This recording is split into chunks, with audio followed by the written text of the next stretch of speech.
Bea Cukai, Bapak Dirjen Lapas yang berbahagia, Direktur Tindak Pidana Narkoba pada pagi hari ini, rekan-rekan jurnalis, adalah suatu kebanggaan dan hal yang amat sangat luar biasa.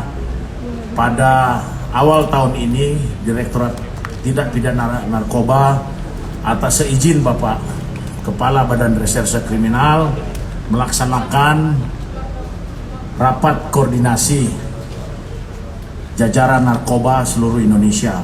Kita ketahui bersama bahwa tingkat prevalensi narkotika di Indonesia adalah 1,8%, 3,4 juta. Kemudian kita tahu juga bersama bahwa permasalahan ada di lapas dan kerjasama yang luar biasa antar dan inter kementerian lembaga kita dengan Bea Cukai dan instansi-instansi terkait lainnya.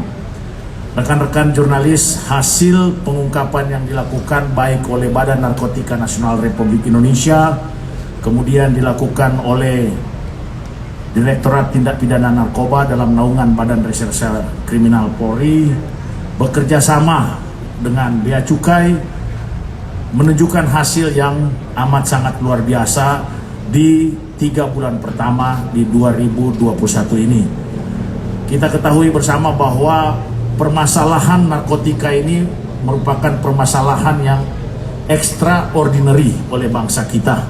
Dan kita yakin bahwa tanpa kerjasama, saya sangat apresiasi kepada Kepala Badan Reserse Kriminal, kita juga harus menyelamatkan anak-anak bangsa. Dan kemarin kita sudah rapat juga dengan Komisi 3 DPR RI di Pusat Rehabilitasi di Lido. Kita samakan juga tekad untuk menyelamatkan anak-anak bangsa. Para jurnalis yang berbahagia, kita tahu bahwa sumber narkotika ini adalah transnational organized crime. Dia berasal dari Golden Peacock, dia berasal dari Golden Crescent, dia berasal dari Golden Triangle, dan juga banyak sekali pintu-pintu masuk yang berada di Indonesia ini. Bentangan laut kita yang amat sangat besar, bentangan juga pulau-pulau kita yang amat sangat banyak, sehingga memerlukan kerjasama antar dan inter kementerian dan lembaga. Di samping itu juga kita harus melaksanakan program dari Bapak Presiden, yaitu P4GN, berkaitan dengan pencegahan dan pemberantasan penyalahgunaan dan peredaran gelap narkoba. Ini kita harus lakukan karena sekali orang terkena narkoba, permasalahannya adalah mulai dari hulu sampai dengan hilir. Dengan leading sektor dari Badan Narkotika Nasional Republik Indonesia harus kita selamatkan, menyelamatkan anak-anak bangsa yang kalau kita lihat dari angka prevalensi masih cukup tinggi dan boleh dikatakan besar di negara yang kita cintai ini. Kegiatan yang dilakukan oleh Badan Reserse Kriminal mengkonsolidasikan kekuatan narkotika dalam rangka saling menunjang program-program baik hard power approach, yaitu penegakan hukum, soft power approach berupa pencegahan, pemberdayaan masyarakat, dan rehabilitasi termasuk pasca rehabilitasi, juga dengan smart power approach berkaitan dengan teknologi. Ini yang kita laksanakan bersama, sehingga terima kasih yang amat sangat luar biasa kepada Bapak Kepala Badan Reserse Kriminal dan jajarannya, sehingga hari ini bersama-sama kita bisa merapatkan barisan untuk war on drugs, perang melawan narkoba. Kita menuju Indonesia bersinar, bersih narkoba. Saya rasa ada pertanyaan? Ya.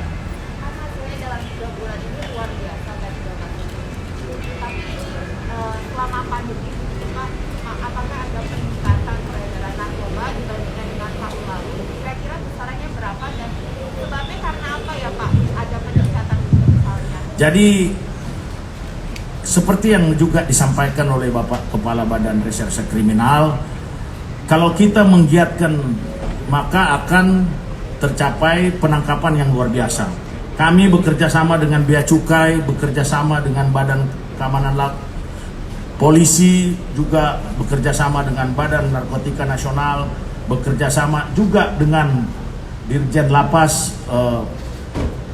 Semua unsur-unsur, semua ancaman yang berkaitan dengan narkoba kita coba untuk kita eliminir. Ingat bahwa dari United Nations juga itu programnya adalah menekan. Nah, kalau kita lihat angka penangkapan dan penyitaan yang dalam 3 bulan ini juga cukup besar, boleh dikatakan besar dari hasilnya, itu karena effort yang dilakukan oleh Badan Narkotika Nasional dan tentunya Direktorat Tindak Pidana Narkoba dalam naungan Badan Reserse Kriminal. Karena kita benar-benar kita melaksanakan perang war on drugs, kita betul-betul mencari, dan hasilnya kalau kita lihat ini udah bertonton ini. Nah, hal ini kenapa terjadi? Karena upaya yang dilakukan, pengungkapan yang dilakukan karena bekerja seriusnya anggota kita di lapangan.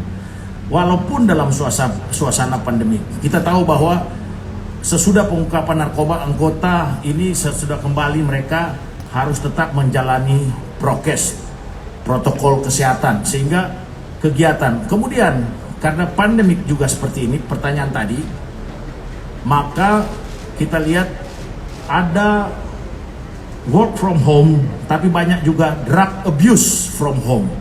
Ini kenapa tingkat demand, ya, tujuan daripada kita itu adalah bagaimana menekan supply reduction dan demand reduction. Nah, ini ternyata juga masih banyak walaupun dalam situasi pandemik, tapi saya amat sangat apresiasi kepada jajaran tindak pidana narkoba, Badan Reserse Kriminal, bekerja sama dengan seluruh instansi ini. Walaupun dengan situasi pandemik seperti ini, masih bisa melaksanakan tugas, dan tugas yang luar biasa yang dilakukan interkementerian, interlembaga. Yang lain? Terima kasih. Wassalamualaikum warahmatullahi wabarakatuh.